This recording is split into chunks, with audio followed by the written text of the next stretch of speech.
आवाज आ रही है आपको? हाँ जी सर, आ रही है। चलिए, लास्ट टाइम हम लोग एस्टन के बारे में बात कर रहे थे। एस्टन इलेक्ट्रोहोम्योपैथी में एक बहुत इफेक्टिव और इम्पोर्टेंट रेमेडी है, जो बेसिकली जो इन्फेक्शियस रोग होते हैं, जो संक्रामक रोग होते हैं, जैसे कि मानसिक दुर्बलता हो गई,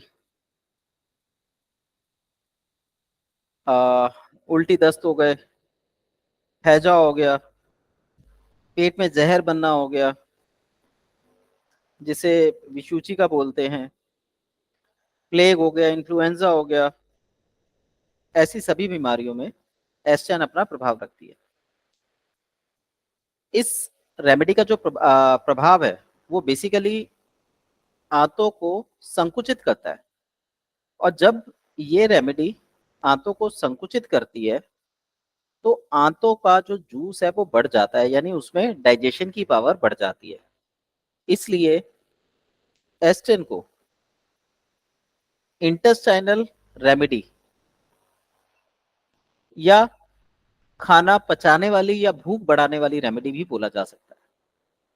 तो जितने भी प्रकार के पेट से जुड़े या पाचन संस्थान से जुड़े हुए रोग होते हैं, उन सब में ये बहुत अच्छा इफेक्ट रखती है। तो जितने भी ऑर्गन आपके पेट में आते हैं, हमारे पेट के जो 3 भाग बोले गए हैं, तीनों भागों में जो भी ऑर्गन्स आते हैं, वो सारे के सारे इस दवा से प्रभावित होते हैं। इस दवा का एक नाम जियापून भी है, जो मैंने लास्ट टाइम बताया था। आंतों में किसी भी प्रकार की रुकावट आ जाए, उनकी पैराफेलिक मूवमेंट रुक जाए, बिगड़ जाए, मल इकट्ठा हो जाए, अनडाइजेशन हो जाए, आंव बने, दर्द हो, सभी प्रकार में आप एस10 का प्रयोग कर सकते हैं। जब ये दवा ली जाती है, तो ये आंतों में से रस निकालती है, उसको उत्तेजित करती है, तो जो भी वहां टॉक्सिसिटी होती है, वो निकल कर रोग को खत्म करती है।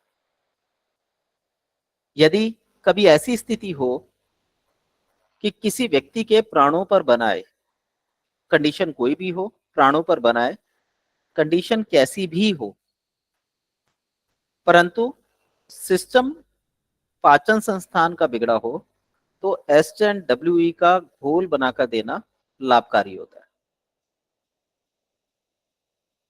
इसके अलावा आप इसे अन्य जो हमारे ग्रुप्स हैं, जैसे A group, B group, F group, जरूरत के अनुसार उनके साथ मिलाकर भी इसका प्रयोग कर सकते हैं।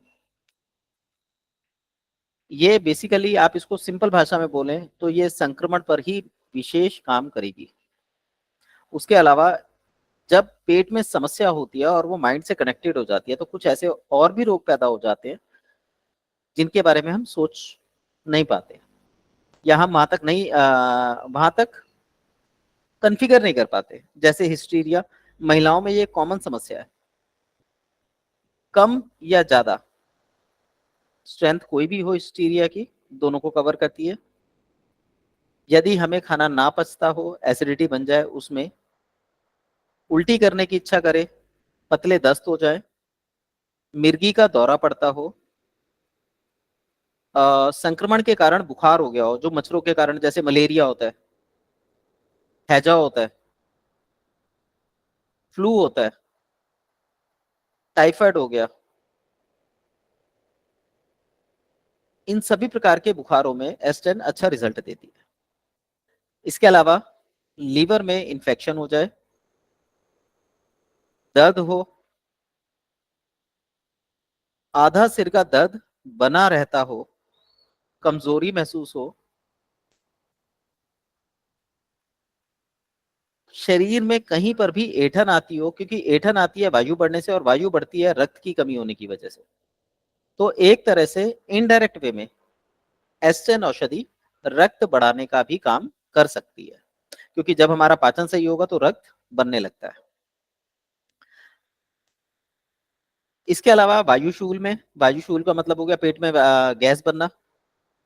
बट यहाँ पे ये ध्यान रखना है कि गैस बनने का कारण पाचन से संबंधित हो तो एस्टन अच्छा रिजल्ट रखेगी। यदि किसी और कारण से गैस बनती हो तो ये इसमें काम नहीं कर पाती। तो ये इसके कुछ इंडिकेशंस थे। अब इसमें मैंने आपको बताया था कि दो प्रकार की औषधियां मिली होती हैं, एक एस ग्रुप की जो S1 की होती है, और दूसरा, क्योंकि हमारा बेसिक हम एस ग्रुप की ही औषधियों की बात कर रहे हैं, इसके अंदर आपका जो बेसिक कॉम्बिनेशन है एस ग्रुप की औषधियों का वो ये है राइट साइड, और लेफ्ट साइड में आपकी एफ ग्रुप की औषधियां ली गई हैं। तो एस10 के अंदर S1 और F1 दोनों के गुण पाए जाते हैं। तो जब भी बीमारी पेट से दिमाग की तरफ चले तो हम S10 का प्रयोग करते हैं। यहाँ पे हमें ध्यान रखना है, जब बीमारी पेट से दिमाग की ओर चले तो S10 का प्रयोग करेंगे, और जब बीमारी दिमाग से पेट की तरफ आए तो हम S11 का प्रयोग करते हैं। अब S10 के बारे में अगर बात करी जाए तो ये वाले प्लांट्स हम पढ़ चुके हैं। अब जो बाकी बचे हुए प्लांट हैं उनके बारे में देख लेते हैं। सबसे पहला है एस्क्यूलस हिप्पोकेस्टेनम। ये जो औषधि है ये बेसिकली हमारे गुदा प्रदेश पे, एनस पर अपना प्रभाव रखती है।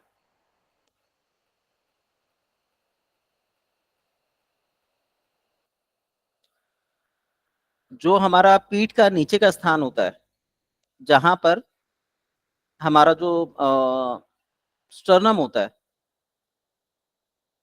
सैक्रम होता है, जिसे त्रिकास्थि के रूप में भी जाना जा सकता है, या सबसे अंतिम छोर होता है हड्डी का जिसको हम कॉक्सिक बोलते हैं, उसके नीचे यदि कमर में दर्द हो, यानी अगर हम ये बात करें मेडिकल रिपोर्ट के अकॉर्डिंग, तो L45 से नीचे के कोई भी पेन हो उसके अंदर इस औषधि का प्रयोग लाभकारी होता है। और ये औषधि S10 में है तो नेचुरल सी बात है कि S10 इस रोग को कवर अप करने में मदद करती है।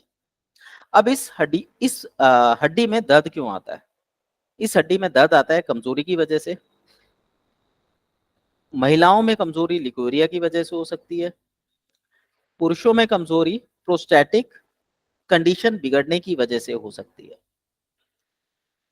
और उसके बाद अगर बात करी जाए कि युवाओं में भी ये समस्या आती है, जब कोई युवा केवल भाग दौड़ करता है, खाने पीने का ध्यान नहीं रखता, बाहर की चीजें ज्यादा खाता है, उससे भी ये कमजोरी आ सकती है। तो कहीं ना कहीं यदि आप ये अटैचमेंट देखेंगे तो इसमें ब्लड सेल्स का बहुत बड़ा रोल होता है। अब क्योंकि ये डाइजेशन की औषधि औषधि है, एस्टेंट डाइजेशन की औषधि है, तो डाइजेशन को ठीक करके ये इस प्रकार की सभी समस्याओं में आराम देगी। ऐसा कई बार होता है हमारे साथ कि कमर में ऐसा लगता है कि कमर चल गई है, जिसे चिनका पड़ना भी बोलते हैं। ऐसी अवस्था वायु के प्रकोप के कारण होती है। कभी वायु बढ़ जाती है, पेट में गैस बनती है, आंतों में बनती है, तो पीछे की ओर प्रेशर मारती है, तो व्यक्ति को उठने बैठने में, चलने फिरने में, कमर में बहुत दर्द बनता है। उसके अंदर भी एस्टेन एक बेस्ट औषधि का रूप लेती है। जो एस्क्यूलस हिप्पोकेस्टेनम है, ये बेसिकली वेन्स पर अपना प्रभाव अच्छा रखती है। तो जहां जहां हमें हरे नीले रंग का रुधिर दिखाई देता है, मतलब जो हमारे इम्प्योर ब्लड वेसल्स हैं, जहां पे हमारा गंदा खून चलता है, वही हमारी स्किन के नजदीक होता है, और वहीं से लिम्फेटिक सिस्टम को ये गंदगी देता है। तो एस10 वेन्स पर काम करके उसको साफ करने का काम भी करती है। अब जैसा बताया कि भाई कमर के नीचे के समस्त रोग एस्टेन कवर कर लेती है, इसका हमें ध्यान रखना है। तो अगर मैं पाइल्स की बात करूं, फिशर की बात करूं, कॉन्स्टिपेशन की बात करूं, पैरों में, लोअर लिम्स में किसी भी प्रकार की कोई भी समस्या हो, जैसे आजकल पैरों में दर्द की समस्या कॉमन हो गई है, पिंडलियों में दर्द हो कॉमन हो गया है, पैरों में आग निकलती हो, पैर ठंडे रहते हो, इन दो अवस्थाओं में से अधिकतर लोगों को ठंडे रहने की शिकायत ज्यादा होती है, गर्म गर्म कम निकलता है, लेकिन जिनको गर्मी की शिकायत होती है उनके पसीना भी आता है। तो यहाँ भी एस्टन एक बेस्ट रेमेडी के रूप में काम करती है, क्योंकि ये सारे प्रकार के रोग जो हैं, चाहे वो किडनी की एनर्जी से किडनी से रिलेटेड हैं, डाइजेशन से रिलेटेड हैं, पाइल से रिलेटेड हैं, पेन से रिलेटेड हैं, ये खून के अभाव के कारण होते हैं। इसमें 100 में से मात्र 5 या 10% लोगों को ही जो नस होती है कमर में वो दबने की शिकायत होती है, जिसे शियाटिका बोलते हैं। अगर हम उन रोगियों को छोड़ दें तो उनके अलावा सभी प्रकार के रोगों में जो कमर या कमर से नीचे होते हैं, एस्टेन काम करती है।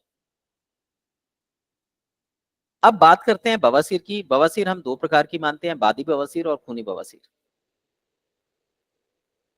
जब बवासीर में खून नहीं आता, गैस पास होती है, कांटा चुभने की चुभन होती है, और ऐसा लगता है कि हमारे एनस पर बहुत तेज जलन है मोशन करते समय, या मोशन से पास करने से पहले या बाद में, या बैठने पर एनस पे दर्द होता हो, तो ये सारे के सारे बादी बवासीर के लक्षण है। और अगर मोशन पास करते समय खून भी आ जाए तो उसे हम खूनी बवासीर बोलेंगे। दोनों ही प्रकार की बवासीर में वेन्स का रोल इंपॉर्टेंट होता है। तो यहाँ जो आप देखेंगे, कॉमनली हम लोग जो बवासीर की दवाई बनाते हैं उसमें A2C5 का कॉम्बिनेशन देते हैं, A2C5 GE का कॉम्बिनेशन देते हैं।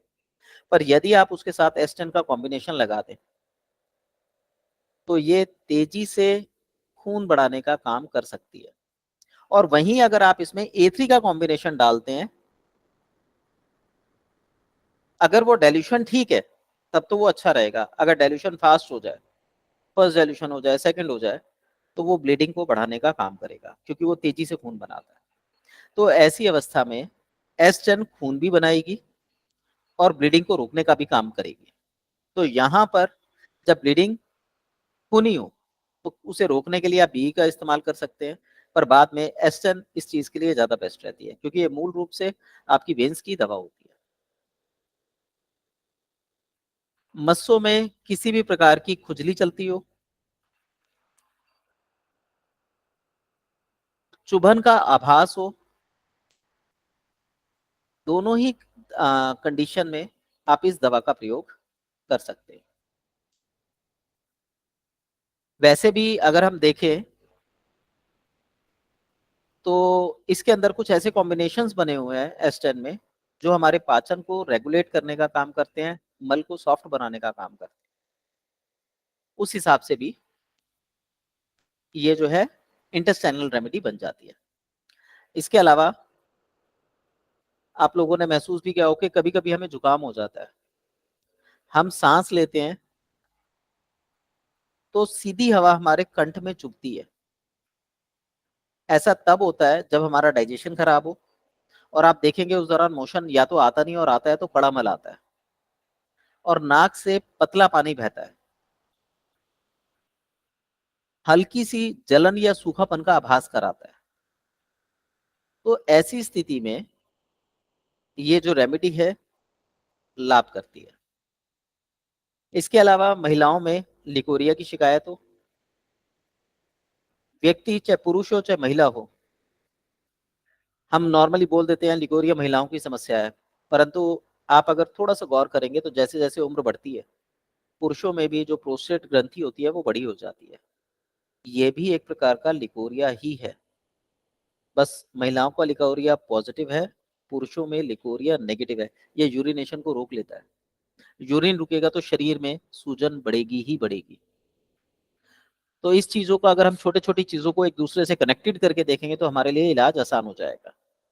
तो महिला हो या पुरुष हो, जिनकी टांगों थकी थकी रहती हो, चलने पे दर्द सा महसूस होता हो, काम करने का मन ना करता हो, बैठे रहने का या लेटे रहने का मन करे, बैठने में भी समस्या लगे, तो भी ये रेमेडी काफी हेल्पफुल रहती है। इसके बाद दूसरी रेमेडी है कैटेरिया इजलैंडिका। ये संक्रमण की दवा है। मुंह और गले में जलन हो, सूखापन का आभास होता हो, भारीपन लगता हो, छाले हो जाते हो,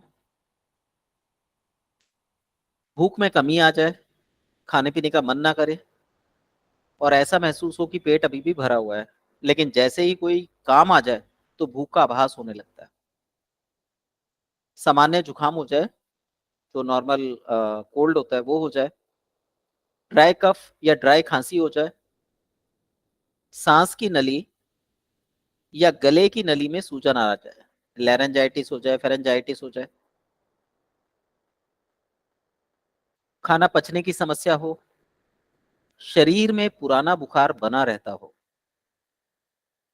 फेफड़ों की बीमारी लग जाए, फेफड़ों में गलन हो, एल्वोलाई का जो पैसेज होता है वो छोटा या बड़ा हो जाए, बलगम फेफड़ों में आवाज के रूप में सुनाई देता हो, फेफड़ों में बलगम भर जाए, हैजा हो जाए, पतले दस्त हो जाए, व्यक्ति को टीबी हो,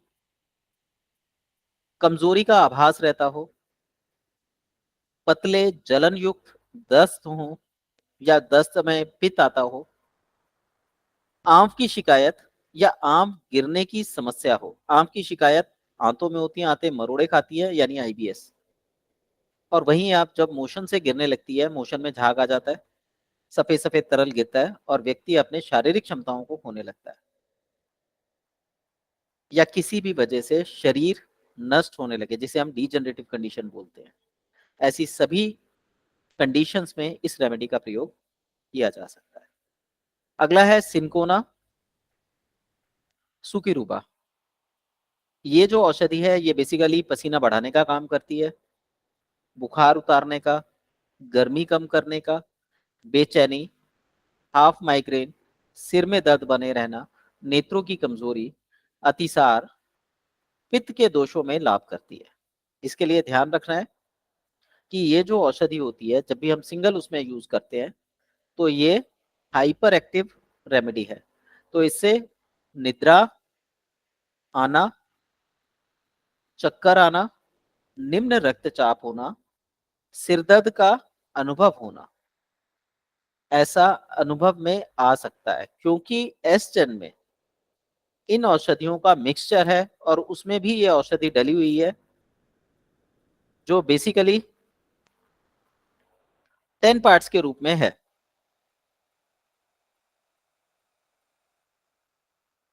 अब जब ये औषधि उसके अंदर है तो सीधी सी बात है एस्टन के भी ये लक्षण हो सकते हैं। तो जब भी आप एस्टन की औषधि का प्रयोग करेंगे तो अगर व्यक्ति में कमजोरी है, अनीमिया का शिकार है, थकान बनी रहती है, काम करने का मन नहीं करता, तो ये औषधि उसको इस प्रकार के लक्षण दिखा सकती है, जैसे निद्रा के, चक्कर आना, ब्लड प्रेशर एकदम लो हो सकता है, सिर में दर्द का अनुभव हो सकता है।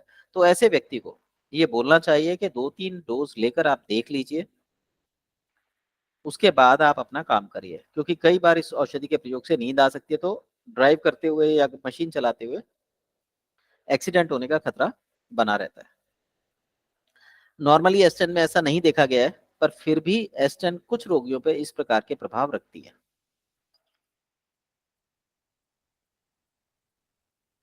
इसके बाद आते हैं, अगली रेमेडी है संबुकस नियाग्रा। यह औषधि जो है हमारी सांस जो लेने की नलियां हैं, उन नलियों में म्यूकस बनाने का काम करती है। यदि उस नली में म्यूकस सूख जाए तो इन्फ्लेमेशन हो जाएगा, और म्यूकस बढ़ जाए तो ऐसी केस में सूजन आ जाती है। जिन बच्चों के पैर ठंडे रहते हैं, बच्चों या बड़ों के पैर ठंडे रहते हैं, सिर में गर्मी बनी रहती है, आप अगर थोड़ा गौर करेंगे, उनकी बैक हिस्ट्री में जाएंगे तो आप पाएंगे कि उनके नाक से नक्सीर फूटना, जिनको अधिक शिकायत होती हो, या गला पके रहना, या बलगम ज्यादा बनना, ऐसी शिकायत आती है,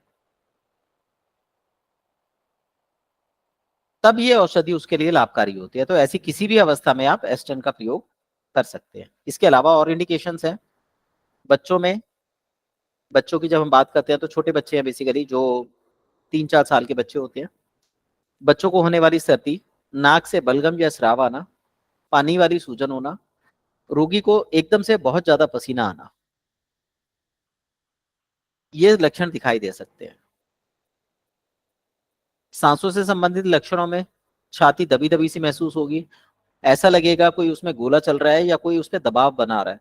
कई बार हम अनुभव भी करते हैं कि सोते सोते अचानक से हमारे छाती पे कोई बैठ गया है।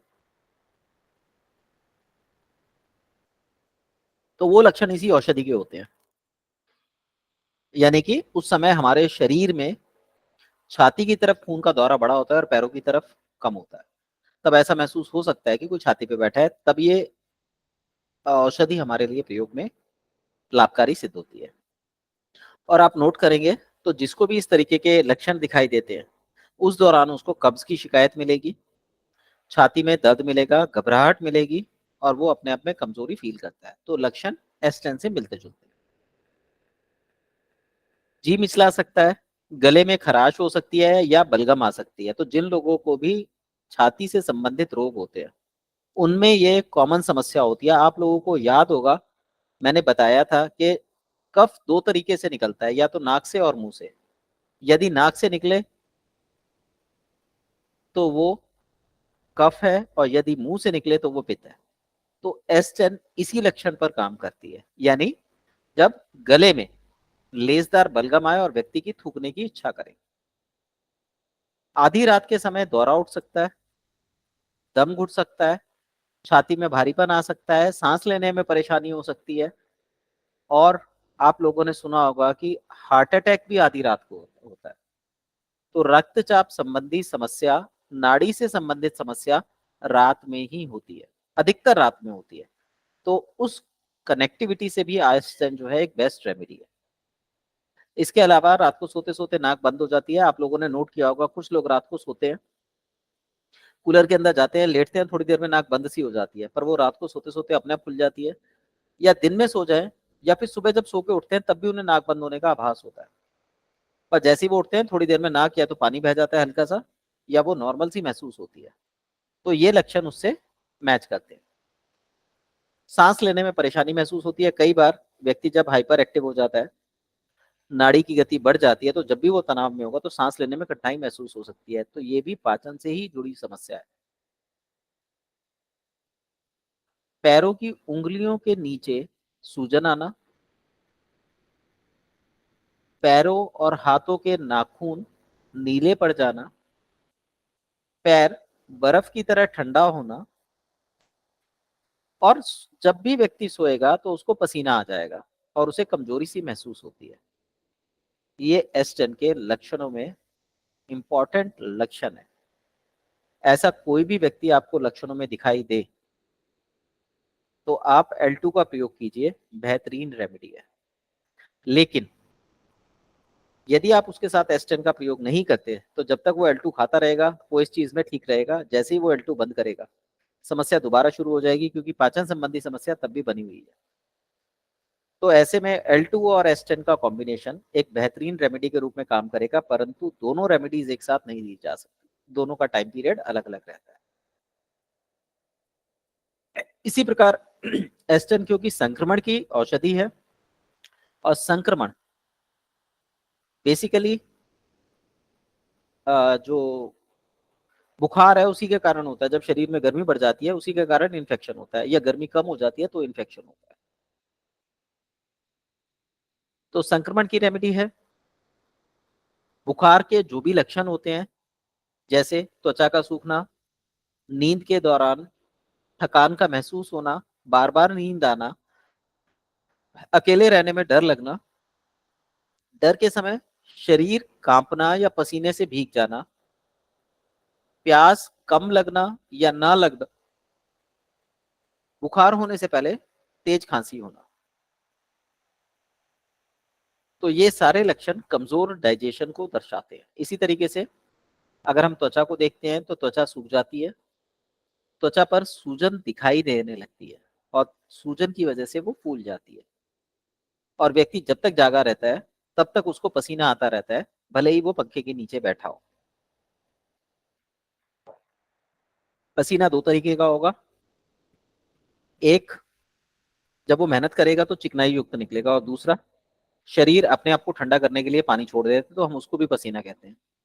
ऐसा पसीना बेसिकली कहीं पर भी आ सकता है। मेहनत का पसीना आपको माथे पे विशेष रूप से दिखाई देता है। ऐसे ही मन के अंदर चिड़चिड़ापन होना, जब आंखें बंद करते हैं तो बहुत सारे चित्रात्मक रूप दिखाई देते हैं। व्यक्ति को अचानक से किसी बात से डर लगने लगता है, और जब उसे डर लगता है तो उसकी सांसें या तो बहुत तेज गति से चलने लगती हैं या रुक जाती हैं। यदि आप घर में अकेले हैं और आपको डर लगा लेकिन आप परंतु फिर भी सो गए, तो रात को सोते सोते अचानक से आपको ऐसा लगेगा कि मेरे आसपास कोई है, और आप हिम्मत करके वहां से देख भी लेते हैं कि वहां कोई नहीं है, पर फिर भी आपके अंदर एक कंपन महसूस हो, तो समझ जाइए आपको डाइजेशन संबंधी प्रॉब्लम हो गई है। तो ये वो लक्षण है। ऐसे लक्षण हम में से लगभग सभी को जीवन में 8-10 बार जरूर आते हैं। तो वो इंडिकेशन है कि हमारी बॉडी डेप्रिशिएट होने लगी है, तो हमें उस पर विशेष ध्यान रखना चाहिए। ऐसे ही जब पेट में दर्द होगा, जी मिचलाएगा, पेट फूल जाएगा, दिन में कई बार पतले पानी जैसे दस्त होते हैं, चेहरे के ऊपर दाग धब्बे हो सकते हैं, गर्मी के लक्षण दिखाई दे सकते हैं, चेहरे के साथ साथ यही चीज आपको जीभ पर भी दिखाई दे सकती है। ऐसे ही मूत्र पर प्रभाव पड़ता है कि मूत्र कम मात्रा में आएगा पर बार बार आएगा, गुर्दों में सूजन आ जाएगी और पानी भरने की समस्या शरीर में दिखाई देगी, या फिर उल्टी जैसा महसूस होता है। इसके बाद अगली रेमेडी है सेलिक सल्बा, सॉरी, अगली रेमेडी है सिनकोरा कैलिसाया। ये कुनैन का ही एक रूप है। कुनैन का प्रयोग बेसिकली हम बुखार उतारने के लिए, किसी भी प्रकार का बुखार हो, जैसे इन्फ्लुएंजा हो, स्वाइन फ्लू हो, डेंगू हो, कोरोना हो, सामान्य सर्दी हो, मलेरिया हो, बुखार हो, इनके अंदर हम उपयोग करते हैं। और माइनर रूप में हम इसका कैंसर में सेल्स की रेमेडी के रूप में करते हैं। उसमें मुंह और गले के रोग, बड़ा हुआ स्प्लीन, मांसपेशियों में ऐंठन, जो सिंकोना है वो बेसिकली हमारे नर्वस सिस्टम को और लंग्स को ताकत देने का, उसकी कैपेबिलिटी बढ़ाने का काम करती है। तो किसी भी प्रकार का स्नाविक दर्द हो, चाहे मानसिक परेशानी हो, स्नायु दर्द के कारण, स्नायुओं के कारण बेसिकली आंख, नाक, कान, जीभ, गला यानी गर्दन से ऊपर के रोगों में ड्राइनेस फील होती हो, तो ये उसको दूर करने में मदद करती है। तो ये भी एस्टन में पाई जाती है। इसके बाद है इरिथेरिया सेंटाउरियम। ये हमारे लिवर और हमारे गॉल बैडर यानी पित्ताशय की थैली, इनके विकारों में प्रयोग की जाती है। ये भूख और पाचन को उत्तेजित करती है, पित्त बढ़ाने में मदद करती है ताकि डाइजेशन ठीक रहे। इसे एक टॉनिक के रूप में प्रयोग किया जा सकता है। इसके अलावा जितने भी हमारे शरीर में पुराने बुखार रहते हैं, और शायद आप लोग मेरी बात पे बिलीव ना भी कर पाए, 100 में से 99 लोगों को पुराने बुखार की शिकायत होती है, बट वो उसको महसूस नहीं कर पाता, और यदि नहीं है तो शाम होते होते वो थकान महसूस करेगा, जो बेसिकली हमारे जो सैंग्विन नेचर के लोग होते हैं, उन्हीं को इस प्रकार का बुखार पाया जाता है। उन लोगों को रिलैक्स करने के लिए, पाचन विकार के उपचारों में, भूख में कमी करने के लिए, जिन लोगों को सुबह उठते ही पेट में ऐंठन होती है या भूख लगने पर क्रोध बढ़ जाता है, चिड़चिड़ापन आता है, ऐसे लोगों के लिए रेमेडी बहुत अच्छी है। तो एस्टेन यहाँ भी काम करती है। यदि हमारे शरीर में छोटे मोटे घाव हो जाए, सेल्स का डेप्रिसिएशन हो जाए, पित्त की मात्रा कम बनती हो, गॉल ब्लैडर में पथरी बन जाए, किडनी में पथरी बन जाए, किडनी ढंग से ब्लड का प्यूरिफिकेशन ना करती हो, या रक्त गाढ़ा हो जाए, गंदा हो जाए, तो हम इस रेमेडी का प्रयोग कर सकते हैं। और लास्ट में सेलेक्स एल्बा है। यहां पर केवल जड़ी बूटी का एक व्याख्यान दिया गया है कि जड़ी बूटी के गुण क्या होते हैं। जैसे सेलेक्स एल्बा ठंडा, रूखा, कड़वा, तीखा, सुगंधित, जलन को कम करने वाला, दिल और दिमाग को ताकत देने वाला, दोनों में बैलेंस बिठाने वाला, मूत्र को बढ़ाने वाला, दर्द को कम करने वाला, पैत्तिक पित्त के बुखार को कम करने वाला, बढ़ी हुई वायु की उत्तेजना जिसके कारण गर्मी बढ़ जाती है, हाइपरनेस आ जाती है, उसको कम करने वाला, जिगर और दिल के संताप को कम करने वाला होता है। यानी अगर एक शब्द में बोलें तो एस्चेन में ये सारे गुण पाए जाते हैं। इसमें सिर्फ आप पाचन और जोड़ लीजिए, संक्रमण जोड़ लीजिए, पाचन और संक्रमण जोड़ लीजिए, ये पूरी की पूरी एस्चेन की एक शब्द में व्याख्या, एक लाइन में व्याख्या हो गई है। अब ऐसे जो भी लक्षण आपको बताए हैं, यदि आपको ऐसे लक्षणों के व्यक्ति दिखे और वो रस प्रकृति के व्यक्ति हैं तो गोलियों में एस्टेन दीजिए, और यदि रक्त प्रकृति के व्यक्ति हैं तो पानी में एस्टेन दीजिए। गोलियों में 5 गोली, और यदि डेल्यूशन 1 का प्रयोग कर रहे हैं तो 1 चम्मच में 1 बूंद दिन में 8 से 10 बार दीजिए। तीसरे दिन इसका रिजल्ट आपको दिखाई दे जाएगा। तो ये हमारी एस्टेन के गुण थे। अब एस्टेन का एक थोड़ा सा पार्ट और रह गया है, वो हम कल करेंगे। यदि आपका किसी का कोई क्वेश्चन है, कुछ पूछना है तो पूछ लीजिए, हम लोग फिर इसको बंद करते हैं। Any question?